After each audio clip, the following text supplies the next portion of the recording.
Pour ne rater aucune de nos vidéos, n'oubliez pas de vous abonner et d'activer la cloche. Salut à toutes et à tous et merci de regarder ce nouvel opus de l'œil de Moumou, la chronique média de Mourad Guichard. On ne présente plus Mourad Guichard, journaliste indépendant. Il pose un regard tranchant sur les grandes et les petites dérives de notre paysage audiovisuel et médiatique. N'hésitez pas à faire connaître cette chronique autour de vous, à partager le lien de la vidéo YouTube, à faire connaître ce rendez-vous devenu irremplaçable du média.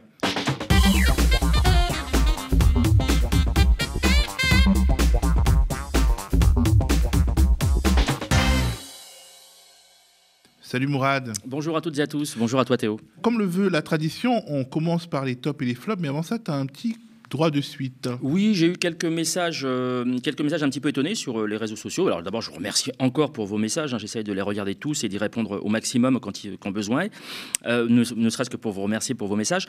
Et là, ça concernait ChatGPT. Donc j'avais repris le tweet d'un internaute, Guillaume Rémy, qui avait pris la défense de Nassira El Moadem, donc a été attaqué par l'extrême droite pour des propos qu'elle a tenus. Il a rentré ses propos dans ChatGPT et lui disait simplement à un journaliste, un ancien journaliste, je n'ai pas votre culture, je n'ai pas votre niveau d'éducation, je n'ai pas vos diplômes, je ne suis pas un ancien journaliste, et pourtant même, et tout est dans le même en fait, même ChatGPT, ce que je disais la semaine dernière, est capable de comprendre que la phrase de Nassira El Moadem n'englobait pas tous les Français, ne traitait pas tous les Français de racistes, mais évidemment, ça donnait une espèce d'ambiance dans un pays à un moment donné, et voilà. Et donc, évidemment, je ne défends pas ChatGPT, puisque je dis, je le répète, même ChatGPT, avec ses défauts, est capable de comprendre ça, donc c'est ce sur quoi je voulais répondre et insister auprès de nos chers internautes. Et c'est parti pour les tops. Alors on en plaisantait la semaine dernière, c'est assez drôle. Je me rappelle notamment du fameux bandeau qui avait été fait par le Média TV sur le fait que peut-être finalement Nolo et Barbier seraient un peu amoureux secrets de Mélenchon. Et ben écoutez, c'est étonnant, mais Christophe Barbier vient de faire une déclaration absolument magnifique. Alors évidemment ça se termine mal, comme toutes les histoires d'amour, sauf que le début est presque mélancolique et presque avec un ton presque amoureux de la part de Barbier en parlant de son obsession totale et absolue maintenant depuis plusieurs semaines, à savoir l'ancien patron de la France insoumise. Je vous laisse écouter. C'est une sorte de monologue de théâtre, oui, c'est un plaidoyer pro-domo. Il raconte sa vie, mais sa vie est assez romanesque, avec des mots qui sont les siens. J'ai puisé dans ses discours, ses écrits, ses interviews, et c'est quelqu'un qui manie bien le verbe. Donc ça donne quelque chose de théâtral. On est en septembre 2026.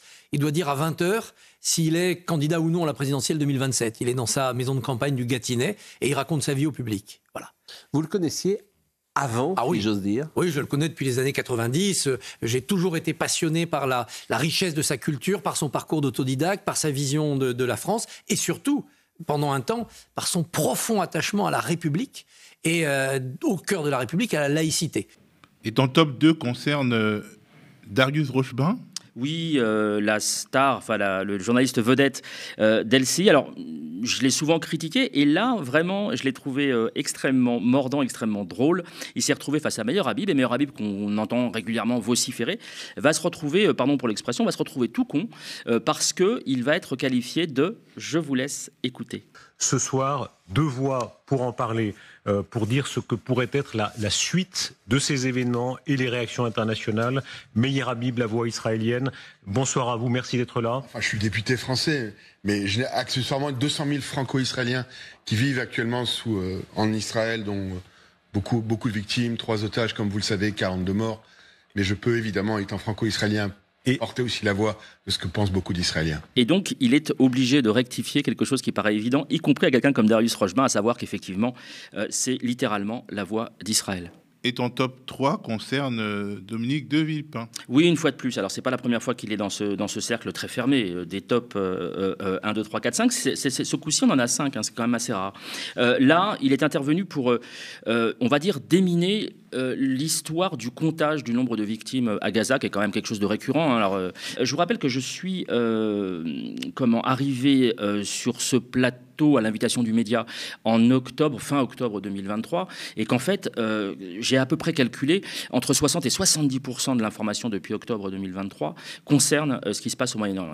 C'est un tsunami, un raz-de-marée, donc c'est pour ça que j'ai vraiment beaucoup, malheureusement, ou heureusement, je ne sais pas, mais puisqu'on est là pour décrypter, énormément d'informations sur sur ce conflit. Et là, De Villepin, une fois de plus, vient apporter un regard que je trouve extrêmement intéressant. Donc l'ancien patron du Quai d'Orsay va venir expliquer comment on ne peut évidemment, avant la fin d'un conflit, mesurer l'ampleur des dégâts. Je vous laisse l'écouter, c'est très, très précis et vraiment d'une finesse que j'apprécie particulièrement. Je voudrais vous poser une autre question, que nous nous posions une autre question, puisque vous me demandez de me mettre à la place des Israéliens. Mettons-nous maintenant à la place de l'opinion publique mondiale. Que va-t-il se passer le jour, je l'espère le plus proche possible, où les portes de Gaza vont s'ouvrir? Le jour où cette prison à ciel ouvert, bombardée depuis 7 mois, va révéler ses secrets. Qu'allons-nous voir? Qu'allons-nous trouver? Est-ce que tout cela sera supportable? Le prix que paye aujourd'hui Israël à son isolement, on le voit, vous l'avez dit, à l'Eurovision, la jeune Eden Golan qui se fait huer, et tout ceci est fort regrettable. On va le voir pour les Jeux Olympiques. On n'est pas sorti de l'auberge de ce point de vue-là. On l'a vu à l'ONU, avec le vote d'une résolution, enfin, pas le vote d'une résolution, la décision de l'Assemblée Générale, 143 pays sur 193. Et ton top 4 évoque un expert, un vrai expert qui, disons, n'est pas tendre avec un égyptocrate. Oui, un fameux égyptocrate dont on a déjà parlé ici, qui s'appelle Yves Tréhard. C'est le fameux, donc c'est un confrère du Figaro, qui a des très hautes fonctions d'ailleurs au Figaro, et c'est le fameux Yves Tréhard qui descend du bus, saute de l'avion et plonge dans la mer quand il est dans un bateau, dans un avion ou dans un bus, où il croise une femme voilée. C'est complètement délirant. Il est clairement islamophobe, pour pas dire un tout petit peu plus. Et il a visiblement une connaissance de la politique, alors que c'est pourtant un journaliste politique, qui est très très relative. On l'a pu le voir sur Public Sénat. Il était effectivement opposé, enfin en face d'un expert de la Fondation Jaurès qui s'appelle Mathieu Souquier et qui lui a rappelé quand même quelques évidences sur notamment la différence profonde entre la France insoumise et le Rassemblement national. Je vous laisse écouter. Elle a un programme économique qui n'est pas très loin de la France insoumise. Non, on peut pas dire ça. Non, Yves, on peut pas dire ça. Et puis d'ailleurs, Marine Le Pen, elle n'est pas d'extrême droite. Non, parce que ça, c'est aussi un mensonge de vocabulaire. Mais il faut arrêter. Quoi. Elle est à droite de la droite, comme Mélenchon n'est pas d'extrême gauche, il est à la gauche de la gauche. Ou alors il est d'extrême gauche. Enfin, faut être. Non, mais réviser vos classiques, elle est tout à fait d'extrême droite. Il y a même pas de sujet là-dessus. Elle a un discours qui est très populiste sur le plan économique, qui est un discours qui est très socialiste, je dirais. Mais non, qui est un discours qui est proche vous entretenez une coupable confusion. Marine Le Pen n'a jamais parlé de réduction des inégalités. Marine Le Pen ne parle jamais du partage. Non, soyons sérieux. Marine Le Pen n'a jamais parlé du partage de la valeur. Marine Le Pen n'a jamais proposé que les salaires augmentent dans ce pays. De la valeur, non, mais on peut être contre la France insoumise. Elle veut la retraite à 60 ans. Elle veut l'augmentation. Et c'est tout à fait récent. Et c'est tout à fait récent. C'est pas récent. Mais c'est une réalité. C'est une réalité qui a au moins 6 ans. Vous avez tout à fait le droit d'être contre le programme de la France insoumise, mais ne dites pas quand même que le programme de la France insoumise rejoint celui de Marine Le Pen. Mais non, un peu de rigueur. Alors, je l'ai mis dans les tops. J'aurais pu mettre Mathieu Souquier dans les flops, puisqu'il demande un peu de rigueur à la fin. Vous l'avez entendu, un peu de rigueur à Yves Tréhard. Et là, je pense que c'est quasiment une faute professionnelle. On ne peut pas en demander tant à Yves Tréhard. À chacun selon ses moyens. Absolument. Alors, ton dernier top, c'est le last but not the least, comme on dit, c'est Piers Morgan, un journaliste britannique qui s'est fait beaucoup connaître ces derniers temps. Oui, alors il se retrouve face à un porte-parole israélien, et Piers Morgan, qui est quand même pas un gauchiste malfaisant, puisque d'ailleurs il est remercié au tout début de cet échange, il est remercié par le porte-parole israélien pour sa couverture du 7 octobre. Donc vous voyez, il a un certain recul, il a fait un travail assez discutable pour certains, mais enfin, n'empêche qu'il ne peut pas être qualifié de gauchiste, et pourtant, il va tenir vraiment la dragée haute à ce propagandiste israélien, et vous allez voir ce qu'on ne voit jamais, et ça je peux vous l'assurer, pour regarder à longueur de semaine, à longueur de mois, à longueur d'année, les médias et la manière dont travaillent les journalistes français. Jamais je n'ai vu un tel travail, c'est vraiment du grand art. Je vous laisse écouter, ça va être un petit peu plus long que d'habitude, mais vraiment, je vous demande d'apprécier ce grand moment de journalisme. How many civilians in Rafah, of the 1.5 million people there, is Israel prepared to view as collateral damage to eliminate the remaining Hamas terrorists? Piers, as you know, the IDF does our absolute utmost to avoid civilian casualties. Just in the first day of the operation, we've taken 100,000 citizens, civilians from Rafah, out of Rafah. Well, that leaves 1.4 million. Okay, and it's a work in progress. So I can tell you that... my question is that you're trying to eliminate Hamas completely, but in the process, already you've pretty much destroyed most of northern Gaza. You've already killed up to 40,000 people, depending on whether you accept the Hamas-run health authority numbers. Obviously, a number of those people are Hamas, and a large number are innocent civilians, women and children.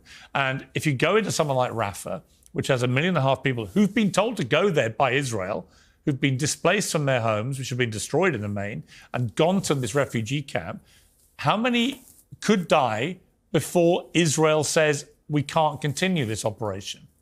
Hang on, I mean, that does imply that you're putting a bigger premium on killing Hamas terrorists in terms of numbers and accountability than you are on innocent civilians. That can't be right, surely. If you know exactly how many Hamas terrorists you've killed, you must know how many civilians you've killed. Otherwise, you're prioritising the lives of terrorists over innocent people. Piers, with respect, don't put words into my mouth, please. I didn't say exactly 14,000. I said around 14,000, whereas Hamas will come out with precise numbers that statisticians will look at. Give me a ballpark number for civilians. Well, you can use the ballpark as far as the Hamas figures, which I reject as being false. Well, if they're false, why would you give me those?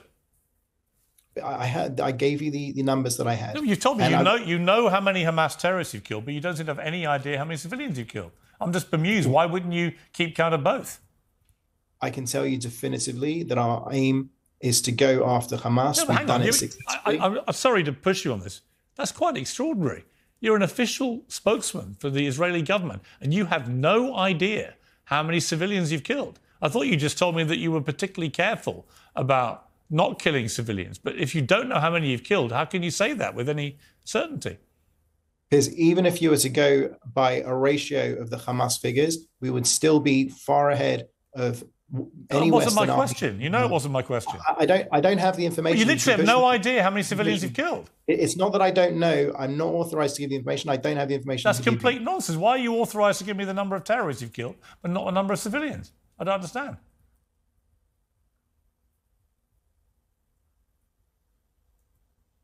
Mais en même temps, quand on fait bien son travail, on se retrouve dans la situation de Mohamed Kassi de TV5 Monde, qui a été bousculé par sa hiérarchie parce qu'il a un peu contrarié un des porte-parole de l'armée israélienne. Voilà, un tout petit peu, ça n'a pas duré longtemps.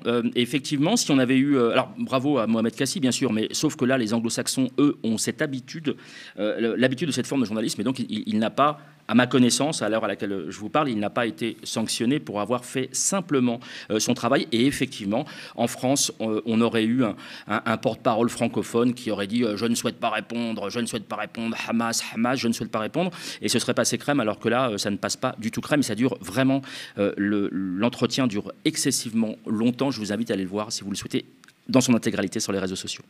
Après les tops, les flops. Oui, alors on revient à Enthoven, Raphaël Enthoven, absolument, qui est partout présent de manière, c'est ad nauseum. On se demande à quel titre précisément, puisqu'en fait il a aucune espèce de connaissance géopolitique, et pourtant il s'exprime sur à peu près tout et n'importe quoi, notamment depuis le 7 octobre. Et là, il va utiliser un ton excessivement mielleux. Alors je parle rarement de la forme à ce point-là, mais là, écoutez bien le ton absolument mielleux du gentil monsieur qui va vous expliquer qu'il n'y a pas de génocide à Gaza. Il va le répéter de manière éhontée, sans aucune preuve, sans aucun élément. Voilà. Donc tout ça sert évidemment, mais comme le disent un certain nombre, notamment de députés français qui suivent ces affaires-là, ça sert évidemment à amoindrir ce qui se passe là-bas. Et donc c'est une forme aboutie, selon moi, de négationnisme par anticipation. Je vous laisse écouter. Il n'y a pas de génocide à Gaza. Il y a un génocide ouïghour, il y a eu un génocide arménien, il y a eu un génocide juif, il y a eu des génocides au XXe siècle. Il n'y a pas de génocide à Gaza. Il n'y a pas de génocide à Gaza. J'y peux rien. Donc, ça reste faux. On peut le répéter à l'infini. Il n'y a pas de génocide à Gaza. Il n'y a pas de génocide. Et les informations que l'on a aujourd'hui nous viennent du Hamas. Les chiffres qui nous sont fournis nous viennent du Hamas. On connaîtra vraisemblablement la vérité ou un peu plus de vérité sur le nombre de morts sur place, mais l'intention génocidaire. Qui sont très nombreux. Il faut bien dire aux gens qui sont très nombreux, Raphaël Antoven. Très nombreux. Mais c'est épouvantable ce qui se passe à Gaza. Ouais. C'est épouvantable ce qui se passe à Gaza. Seulement, on n'a même pas la liberté de le dire, puisque en face, on a des gens qui disent que c'est un génocide. Quand vous vous adressez à des gens qui vous disent c'est un génocide, vous ne pouvez plus discuter. Vous ne pouvez que dire une chose, c'est que non, ce n'est pas un génocide. Ce sont peut-être des crimes de guerre qui seront documentés parce qu'on a affaire à une démocratie. Mais c'est épouvantable ce qui se passe à Gaza. Seulement, encore une fois, on est privé de la liberté de le dire par des gens qui emploient des mots dont ils savent pertinemment qu'ils n'ont aucun sens. En l'occurrence, parler de génocide ou d'apartheid à propos d'Israël, c'est monstrueux et c'est absurde. Tu t'es également appesanti sur Philippe Lelouch. Oui, alors je le connaissais pas bien, pour être très franc, parce que d'abord, la famille Lelouch, c'était une famille assez grande, il y a beaucoup d'acteurs, et donc on s'y perd un tout petit peu. Je le connaissais pas bien, et je l'ai réentendu de nouveau sur le plateau d'Aziza, enfin dans le studio d'Aziza, avec toujours cette question récurrente sur LFI, Mélenchon antisémite. Enfin, je vais évidemment pas vous infliger de nouveau ça, mais il a eu une réflexion extrêmement fine, extrêmement précise sur le profil des parlementaires La France Insoumise. Je vous laisse écouter, c'est vraiment de la haute voltige. LFI, c'est le nouveau parti antisémite ? C'est... Ouais, il faut que je tourne ma langue cette fois dans ma bouche parce que il y a à peu près toutes les insultes qui m'arrivent. Allez-y, ça m'intéresse. Bah non, mais c'est drôle de prendre les ratés de la télé comme Émeric Caron, qui tout d'un coup a une vocation politique. C'est drôle de prendre un mannequin syrien qui est Rima Hassan. C'est drôle de prendre un type avec ses dents de poney là, voilà, qui change d'avis comme de chemise, qui est Mélenchon. Bon, c'est quand même... Louis Boyard. Hein, non, mais bon... Bon, mais non, mais il est hors concours, lui. C'est même pas... On précise les choses, hein, qui a avoué avoir été dealer avant des députés. Oui, bah voilà. Bon, voilà. Hein? C'est-à-dire que là, il y a un ramassis de mecs qui pensent aujourd'hui être de grands intellectuels. C'est ça qui est extraordinaire. Qui s'inventent, comme ça, des compétences en géopolitique et en sciences humaines. Voilà, bon, bah, à partir de ce moment-là, voilà, ces types-là... mais c'est presque... Même moi, là, je m'en veux. C'est trop facile d'insulter ça. Ils sont très... En revanche, ils ont une grande qualité, c'est qu'ils sont très, très doués en communication. Voilà. Ils arrivent à faire en sorte qu'on s'occupe de toutes les crétineries qui sortent en ce moment. Il faudrait juste arrêter de leur prêter un tout petit peu attention. Alors, comme j'avais un petit doute sur Philippe Lelouch, je suis quand même allé me renseigner pour savoir qui c'était, puisqu'il flingue à tout va les parlementaires par rapport à leur passé, à leur profil. Donc, je me suis demandé qui est-il. Et en fait, on lui doit beaucoup de choses. On lui doit notamment... dans l'art et l'essai, dans le cinéma d'art et d'essai, on lui doit Camping 2 et Camping 3. Camping 1 était déjà pas mal, mais alors le 2 et le 3, je vous raconte pas. Il a également tourné dans Une femme d'honneur, donc une série télévisée des années 90-2000. Mais j'aurais pu m'arrêter là et ça aurait été méchant. Il a surtout assuré le doublage de Hank le Poulpe dans Le Monde de Dory. Alors j'ai envie de lui dire très gentiment à ce cher Philippe Lelouch, qui visiblement en politique n'est pas une flèche, de se contenter du doublage de Hank le Poulpe et de se concentrer dessus vraiment de manière insistante. Je pense que c'est la meilleure chose qu'il puisse faire pour nous, notamment.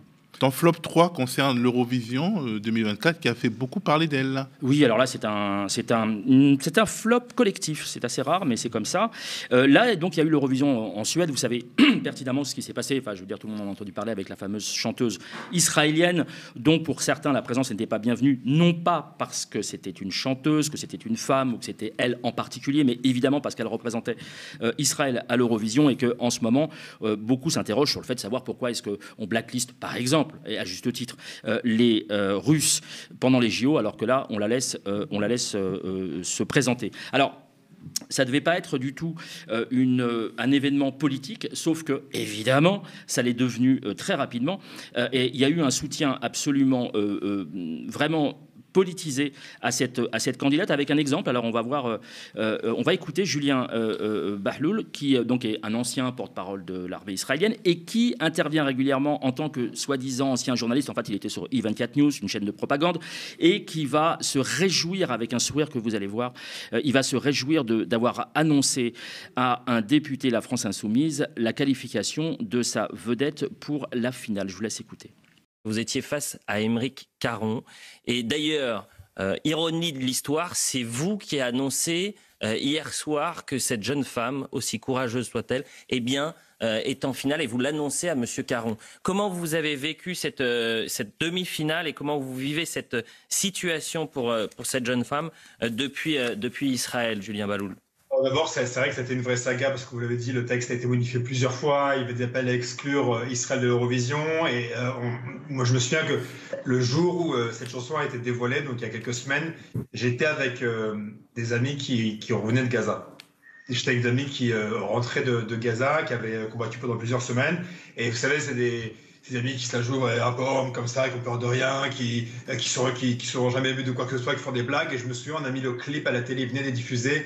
Et il y a eu un silence dans la salle. Et j'ai vu leur visage d'un coup se fermer et pratiquement des larmes parce qu'on a tous compris à quoi ça faisait référence et d'un coup les masques sont tombés. Donc cette chanson nous touche énormément. Et hier soir, lorsqu'elle est montée sur scène, j'avais vraiment les larmes aux yeux d'émotion face à cette prestation. Et ensuite, donc, j'ai reçu l'appel de notre chaîne en me proposant de monter à l'antenne pour commenter ce qui se passait. Et je savais que les résultats allaient tomber pendant mon intervention. Et donc, je gardais un œil vers les résultats. Et dès que j'ai vu qu'Israël était qualifié, j'ai demandé immédiatement à récupérer la parole pour pouvoir l'annoncer à Aymeric Caron et lui dire: vos tentatives sont vaines, Israël est qualifié pour la finale. Julien Baloul n'a pas été le seul. Il y a un autre Julien, Odoul, alors, ça c'est la grande même famille, Julien Odoul, donc le député au Rassemblement National. Il y a également eu l'ambassade d'Israël, il y a également eu, on la connaît bien ici, Françoise Degois, ainsi que Gaëtan Mélin de BFM TV, Maude Bréjon de Renaissance, qui ont toutes et tous appelé à voter 20 fois, parce qu'on a le droit de voter jusqu'à 20 fois. Ou déclarer qu'ils votaient. Oui, enfin ils ont fait des captures d'écran quand même pour poster la preuve qu'ils avaient voté 20 fois. Et il y a eu un moment absolument magique, c'est un aveu de Judith Ventrop, qu'on retrouve sur les médias classés très très très à droite. On va voir à l'écran la capture d'écran qui va dire très clairement qu'elle a voté, et qu'après elle est partie, parce qu'il ne faut quand même pas déconner, c'est à peu près ses propos, dire qu'elle a quitté l'Eurovision, donc elle n'a même pas regardé l'émission, elle n'a même pas écouté les autres candidats, elle a vraiment eu un acte politique. Et je précise, pour bien mélanger un peu toute cette mélasse, que son tweet que vous voyez a été liké par Yael Braun-Pivet, la présidente de l'Assemblée nationale, donc qui valide qu'on puisse faire du bourrage d'urne. À ce point-là, je trouve ça extrêmement grave, extrêmement douteux. Du bourrage d'urne. Oui, c'est des bourrages d'urne. À partir du moment où on vote 20 fois pour quelqu'un dont on n'a peut-être même pas écouté la chanson, ça s'appelle un acte politique, un bourrage d'urne. Donc c'est pour ça que je fais le lien. Et la vocation était vraiment de dire que les peuples européens silencieux, en fait, soutiennent littéralement Israël et son gouvernement. Fort heureusement, ça n'a pas fonctionné puisqu'elle n'est pas arrivée en tête, bien au-delà, puisqu'elle est passée derrière la France. Alors, ton flop 4 concerne Gilles Kepel. Alors là, c'est vraiment très, très compliqué parce que c'est quelqu'un qui produit donc beaucoup de bouquins, qui est spécialiste normalement du monde arabo-musulman, spécialiste de l'islamisme. Et il a des obsessions, on mord un petit peu sur le sujet suivant, mais il a des obsessions qui concernent naturellement les musulmans et c'est surtout son gagne-pain. Donc il fait lui aussi le tour de tous les plateaux pour donner son point de vue, sauf que là, il se plante littéralement. Ça va être en 2 temps. Je vous laisse écouter la première affirmation qui est totalement fausse. Vous avez de très nombreuses personnes de confession musulmane en France qui sont, qu'on considère d'abord comme démocrates, certaines sont athées, d'autres sont mystiques, donc bien sûr il y a un problème. Naturellement, les musulmans, les gens qui sont de confession, il a bien dit de confession musulmane, ne peuvent pas être athées, c'est un non-sens absolu. Et juste dans cette même interview, écoutez le sous-entendu crasse qu'il va faire sur le lien entre musulmans et islamistes, voire terroristes. Je vous laisse écouter. Rien ne dit que des personnes qui sont nées musulmanes deviennent nécessairement des militants islamistes. Alors Mourad, on va peut-être penser que tu t'acharnes parce que revoilà Raphaël Enthoven pour ton flop 5. Oui, alors c'est pas moi qui m'acharne, c'est lui. Il est présent partout, omniscient, il a un avis sur tout. Et de manière vraiment péremptoire, il arrive à affirmer des choses qui sont généralement fausses ou exagérées, voire à amoindrir, comme j'ai dit tout à l'heure, ce qui se passe au Moyen-Orient. Et là, de manière très confraternelle, il est reçu par Benjamin Duhamel, dont on ne rappelle pas le pédigré, on ne rappelle pas les filiations. Et qu'est-ce qu'il va faire, Benjamin Duhamel, pour parler de l'affaire Guillaume Meurice, donc qui qui est potentiellement sur un siège éjectable à France Inter. Il va inviter Raphaël Enthoven, qui n'est autre que le compagnon de la directrice de France Inter, pour évoquer l'affaire Guillaume Meurice. Et il va donner l'impression, comme il sait le faire, de prendre la défense de la liberté d'expression pour finalement lui jeter littéralement un piolet dans le dos de manière très peu confraternelle. Il va employer exactement les mêmes termes, à savoir une blague pourrie, en faisant allusion au prépuce, à la blague sur le prépuce. C'est exactement l'élément de langage qu'a notamment sa collègue Sophia Aram employé dans tous les médias où elle est passée depuis pour flinguer son collègue et s'essuyer les pompes sur la liberté d'expression. Je vous laisse. Sans risquer un procès en diffamation, puisque le tribunal a déjà dit que c'était pas une blague antisémite, donc absolument. Il faut trouver une autre expression. En plus de ça, il y a eu, alors on le verra tout à l'heure, mais il y a eu aussi des billets qui ont été faits notamment dans le journal d'Enthoven et de Fourest, qui a été fait pour pareillement, mais exactement la même mécanique, c'est-à-dire donner l'impression qu'on va le défendre alors qu'on dit que finalement s'il partait ce serait pas si grave que ça. Je vous laisse écouter. La décision de Radio France me paraît en elle-même excessive ou en tout cas difficilement justifiable. Ils vont se débrouiller avec ça, c'est leur problème, c'est leur affaire. Moi j'ai toujours été hostile à ça. Après, vous n'êtes pas obligé sur une chaîne d'accueillir un humour pourri. Vous n'êtes pas obligé d'accueillir un humour. La particularité de Guillaume Meurice, c'est qu'il n'a vraiment pas de talent et qu'il le remplace par une forme d'insolence qui lui permet de faire pousser des cris d'indignation plutôt que des éclats de rire, si vous voulez. Mais bon, on peut, qu'une chaîne décide qu'après tout, un humoriste sans talent pourrait peut-être aller s'exercer ailleurs, ça me paraîtrait pas choquant. Mais que la présidence de Radio France invoque la discipline et comme Zeus brandisse la foudre et remette 20 balles dans la machine, ça me paraît absurde. Il n'y avait pas lieu de le virer pour cette raison-là, en tout cas. Cela dit, encore une fois, moi je n'aime pas l'humour de Guillaume Meurice, j'ai le droit encore de le dire.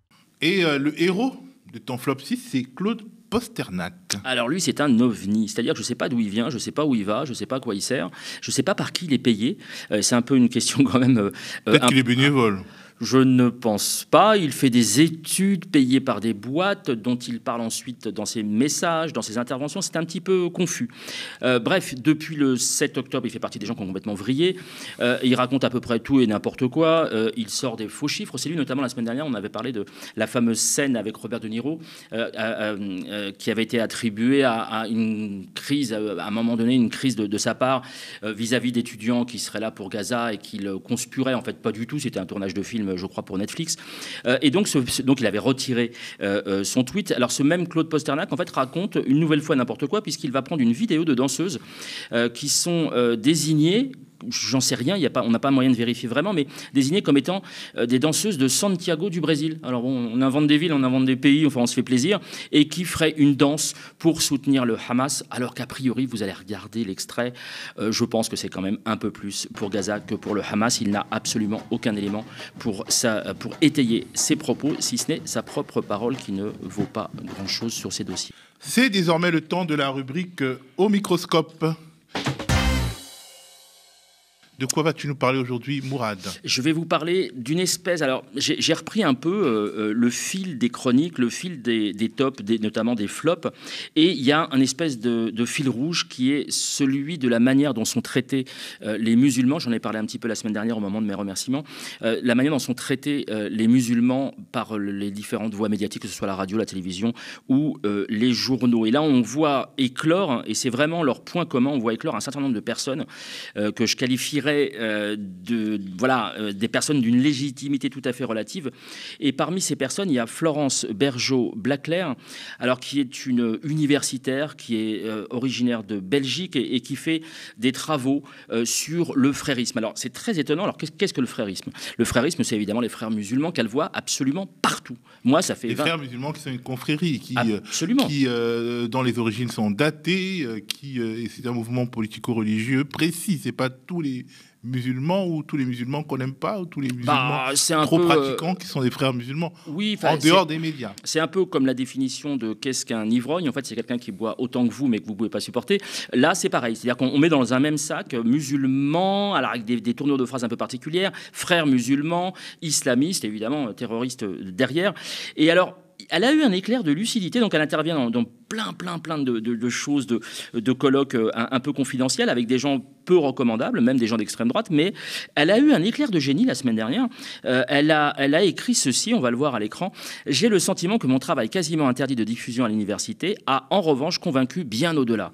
Quand le ministre de l'Intérieur reprend l'idée centrale dans mon livre, la charia compatibilité, je ne sais pas trop ce que ça veut dire, je me dis qu'on a tout de même bien avancé. » Alors, sauf que effectivement, elle n'est pas acceptée à l'université parce que tous ces travaux ne sont pas pris au sérieux par les véritables universitaires. Elle le reconnaît elle-même. Par contre, quand c'est Darmanin dans le journal du dimanche, là ça passe crème. Et quand on connaît les idées de Darmanin, on se dit que ces idées à elle, si elles sont reprises par ce personnage qui a des ambitions, comme vous le savez, électorales bien précises, ça pose un petit problème. Alors, reprise par Darmanin et popularisé par le journal du dimanche. Absolument, en plus repris par Bolloré, donc on est dans un espèce de combo assez démoniaque.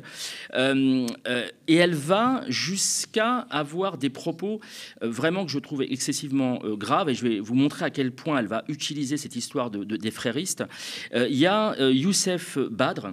Alors Youssef Badr, c'est quelqu'un de très bien, au demeurant, c'est un magistrat qui a créé la courte échelle qui permet à des jeunes de banlieue, mais alors de tout univers, de toute confession, même sans confession, qui leur permet de pouvoir accéder soit à un stage, à un job, enfin bref, il fait le principe de la courte échelle pour tous ces jeunes qui n'ont pas la chance d'avoir parfois, qui n'ont aucune réponse quand ils font des demandes de stage, notamment avec leur adresse ou leur nom.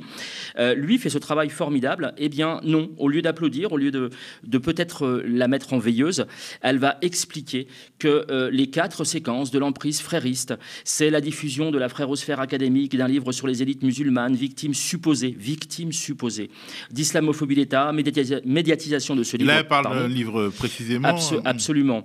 Par les médias qui se disent progressistes et ensuite remèdes et cures proposées, gna gna gna gna gna. Et donc tout ça fait tomber les bras littéralement de Youssef Badr, donc qui se bat pour ces jeunes et qui explique, on va le voir. Ce tweet, c'est une énorme claque au milieu d'étudiants que nous aidons depuis plus de 2 ans, black, blanc, beurre, athée, juif, musulman, vegan, fan de Taylor Swift, etc. On aide juste les étudiants modestes, boursiers et sans réseau, et il pose une question. Une question avec beaucoup de gravité. Comment on a pu en arriver là? Effectivement, on peut largement se poser la question. Alors, elle n'est pas toute seule, cette fameuse Florence Bergeau-Blacker, parce qu'évidemment, il y a tout ce qu'on retrouve ici en France, à savoir franc-tireur notamment, c'est toute l'équipe du Printemps républicain. Alors je vous ai ramené un exemplaire, je vous rassure, je l'ai pas acheté parce que je n'ai pas les fonds. Je n'ai pas tapé dans les fonds Marianne, donc j'ai pas les moyens. Moi, je n'ai pas tapé dans le fonds Marianne, mais voilà, franc-tireur, on va voir assez brièvement, je ne vais pas vous imposer ça trop longtemps, mais regardez simplement les obsessions. Masterclass Hamas, on ne peut pas dissocier évidemment le visage de Rima Hassan du Hamas, sinon on ne fait pas le job. Quand on tourne les pages en prenant avec 2 doigts, on va se rendre compte qu'au fur et à mesure de tous les papiers qui sont faits, alors il n'y a aucune information, aucune révélation, aucun reportage, aucune enquête. D'ailleurs, nos amis d'Arrêt sur Image les avaient pointés parce qu'ils avaient fait du plagiat dans l'un de leurs premiers numéros. Là, ils continuent de faire de pondre des infos. Alors voilà, là, Sciences Po, fanat de l'intifada, il faut placer intifada puisqu'il y a eu cette polémique avec Rima Hassan. Ensuite, c'est Keffieh au sommet sur la prochaine directrice de Sciences Po. Keffieh, tout de suite, on voit évidemment. Il y a d'autres. On parle ensuite de Daesh avec des choses ambiguës, comme on aime bien le dire sur certains plateaux télé. On parle également de Meurice, de nouveau, en disant que il faut pas le virer, mais on peut ne pas le reconduire à la rentrée, ce qui est juste complètement dégueulasse. On a des sujets sur le genre présumé ou pas de comment. Alors ça, c'est très complotiste de Brigitte Macron. C'est quelque chose qu'on voit sur les réseaux sociaux depuis des mois et des mois. Donc il n'y a aucune nouveauté. Ah tiens, Caroline Fourest, les pantins du Hamas, de nouveau.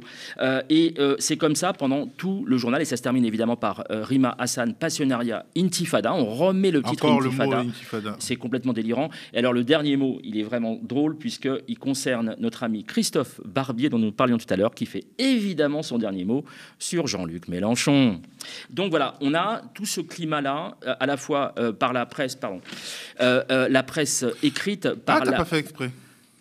Pardon ? T'as pas fait exprès. Ah non, ça m'a glissé des mains, dites donc. On a comme ça des gens qui se retrouvent, notamment les musulmans qui sont encore devant leurs écrans, puisque beaucoup de gens décrochent. J'ai beaucoup de témoignages de gens qui en ont absolument marre de voir notamment des Sifawi, par exemple. Sifawi, qui est l'archétype de l'imposture, qui est un des acteurs d'ailleurs du Fonds Marianne, qui a été auditionné par le parlementaire. Un des bénéficiaires aussi. L'un des bénéficiaires très largement. C'est pas grand-chose, c'est 300 et quelques mille euros pour une vingtaine de tweets. C'est quand même pas le bout du monde. Mais enfin, ces gens-là qui viennent pérorer sur les plateaux de télé, qui font de la surenchère, puisqu'il y a Amin El Khatmi, il y a Amin El Bailly, il y a toute une série de gens comme ça qui émergent et qui viennent cautionner ce racisme anti-arabe, en priorité anti-musulman de manière un peu plus fine, ou anti-islam. Il y a évidemment Enthoven, je vais pas revenir dessus, mais tout ça me fait dire qu'en fait, au fil des chroniques, j'observe que tout ça a une incidence directe. C'est pas seulement du blabla, c'est pas seulement des mots écrits, c'est pas seulement ce que fait Tréhard ou d'autres. Ça a une conséquence directe. Alors, la première des conséquences, c'est la décomplexion totale. On va le voir dans ce premier extrait où un inconnu parle des familles musulmanes qu'il serait censé connaître et dont il connaîtrait parfaitement les mœurs. Écoutez, c'est complètement hors sol. Derrière ces crimes d'honneur, un crime d'honneur, ça n'existe pas. C'est comme la violence gratuite. Aucune violence n'est gratuite, mais il n'y a aucun crime qui est d'honneur. Mais ça obligerait à poser des questions des mœurs, des coutumes, des valeurs, des couples mixtes, par exemple. Je ne sais pas, je n'ai pas tous les éléments de cette affaire, mais on sait que dans l'affaire de Shemseddine, il y avait évidemment un problème qui est évidemment en lien avec l'islam et des familles qui aujourd'hui ne veulent plus partager cela avec ce qu'on appelle des goy, c'est aussi simple que ça, et donc je pense que ça remet en question cette comment dire ce tribalisme qu'on peut parfois voir dans certaines familles. Enfin, et c'est pas la moindre des conséquences, je voudrais vous faire écouter brièvement 2 extraits de témoignages que j'ai recueillis lundi en fin d'après-midi et en début de soirée, puisqu'il y a des questions géographiques que je vais vous préciser. Un témoignage de Patricia, qui est une Française d'origine. Elle se qualifie de Française de souche, mais évidemment avec des guillemets, qui s'est convertie à l'islam et qui projette de quitter son mari, son enfant et son pays, la France, pour s'installer en Algérie. Alors, elle est vraiment sur le point de le faire, c'est-à-dire qu'elle a tout préparé, tout est quasiment calé. Elle va partir parce qu'elle en a marre, elle n'en peut plus. Elle explique pour le média pourquoi elle a pris cette décision. Je vous laisse l'écouter. Je m'appelle Patricia, je suis française, née en France, pas d'autre nationalité. Voilà, j'ai décidé de quitter la France, mon pays.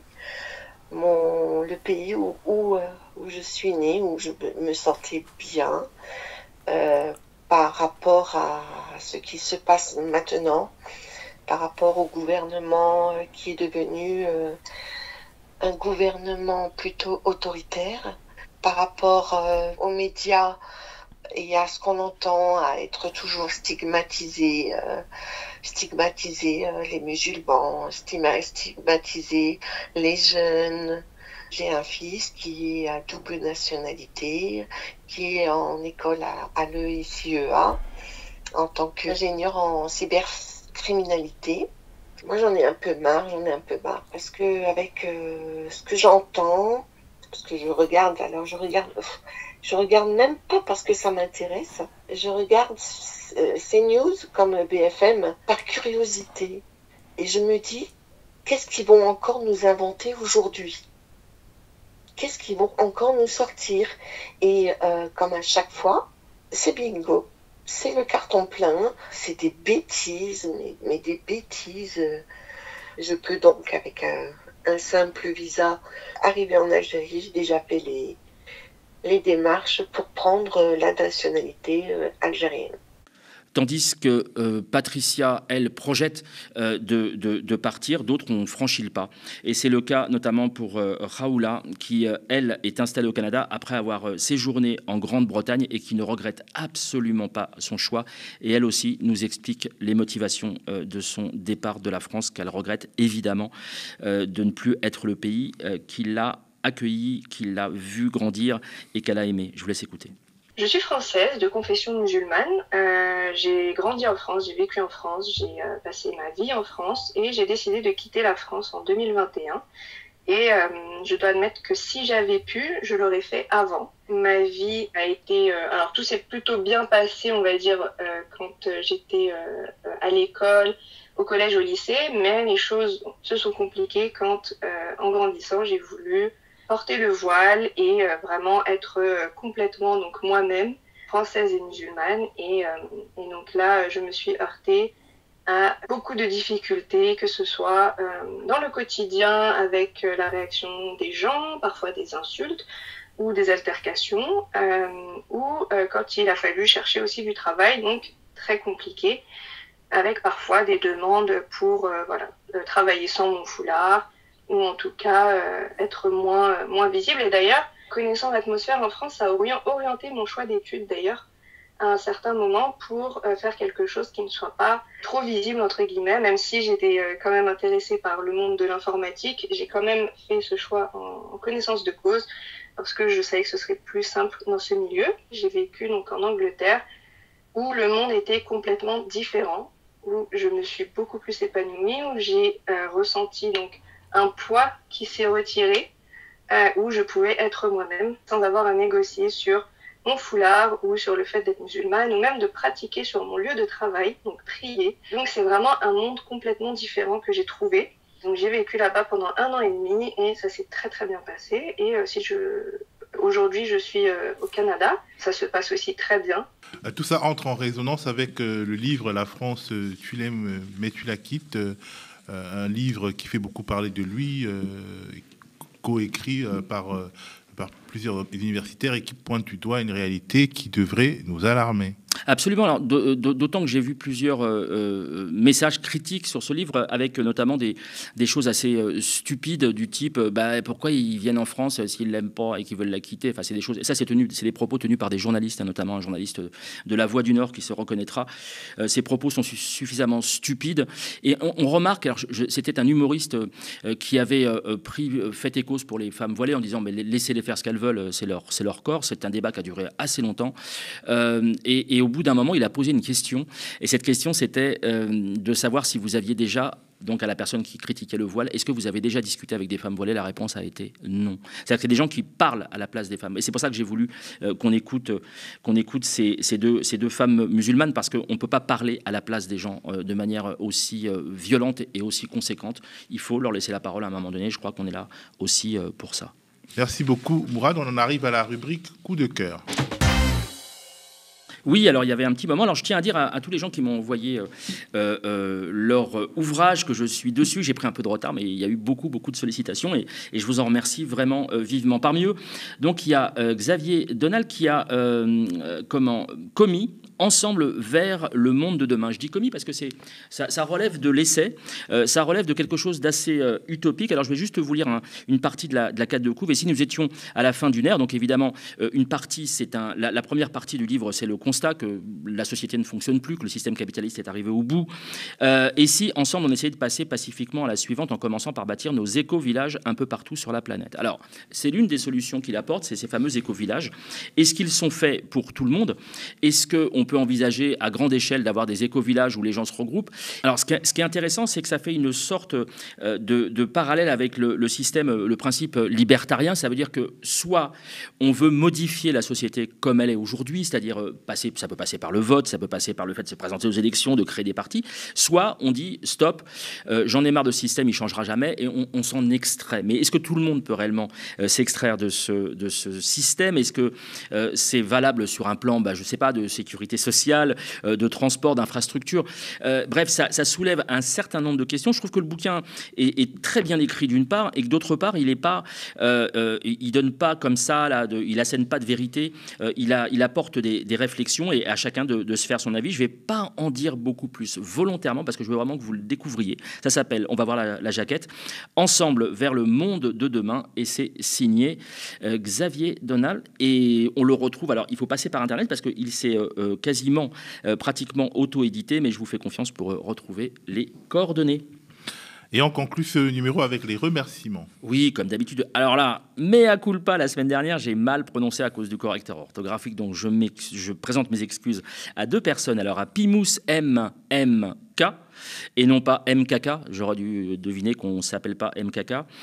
Sandra Perrault-20 également, mais aussi des nouveaux arrivés. Jim W, YOU, Genaël Texier, Ina Goraya, Jean Louvel, Bérénice 76 avec un Y, Rayanne avec 2 Y, Harmonia 59, Cosbor Madnous, on retrouvera tous ces noms très originaux que je posterai sur les réseaux sociaux au moment de la parution de l'émission. Fifrelin, Mona Volitiva, Arnaud Lady One Run, Nobody, DIT, Edvard Drummond, Monira Moon et Nadia Belaouni. Merci vraiment à elles et à eux pour leur fidélité et leur apport au débat. Merci, et merci à vous d'avoir regardé l'œil de Mourad, l'œil de Moumou sur le média, sur le canal 350 de la Freebox, sur YouTube ou sur notre site internet. Le média, votre média, on le rappelle, ne vit que des dons et des abonnements de soutien de celles et ceux qui le regardent et l'aiment. Si vous le pouvez, allez sur le mediatv.fr/soutien et donnez-nous de la force. Donnez-vous de la force. Restez connectés aux médias.